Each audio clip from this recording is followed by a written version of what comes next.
Israel ও যুক্তরাষ্ট্রের হামলার জবাবে পাল্টা আক্রমণ শুরু করেছে ইরান। দেশটি ইসরায়েলের বিভিন্ন স্থানে হামলা চালিয়েছে। ইসরায়েলের ডিফেন্স ফোর্স জানিয়েছে কিছুক্ষণ আগে ইরান থেকে ইসরায়েলের ভূখণ্ডের দিকে আসা ক্ষেপণাস্ত্র শনাক্ত করা হয়েছে। এদিকে ইসরায়েল ও যুক্তরাষ্ট্রের হামলার জবাব হবে চূর্ণ বিচূর্ণ করে দেওয়ার মতো কঠোর। বার্তা সংস্থা রয়টার্সকে বলেছেন ইরানি এক কর্মকর্তা। এর আগে পাল্টা হামলা চালাতে নিজেদের আকাশসীমা বন্ধ করেছে ইরান। দেশটির বেসামরিক বিমান সংস্থার মুখপাত্র মাজিদ আখতাম জানিয়েছেন, পরবর্তী নির্দেশ না দেওয়া পর্যন্ত পুরো দেশের আকাশসীমা বন্ধ থাকবে।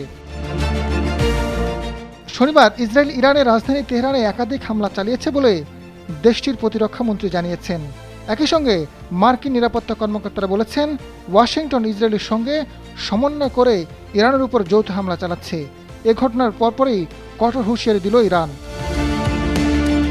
আল জাজিরার তথ্য অনুযায়ী তেহরান শহরের আকাশসীমায় ধোঁয়া উঠতে দেখা গেছে। ইসরায়েলের প্রতিরক্ষা মন্ত্রী ইসরায়েল কাবার জানান, ইসরায়েল রাষ্ট্রের প্রতি হুমকি দূর করতে আগাম পদক্ষেপ হিসেবে এই হামলা চালানো হয়েছে।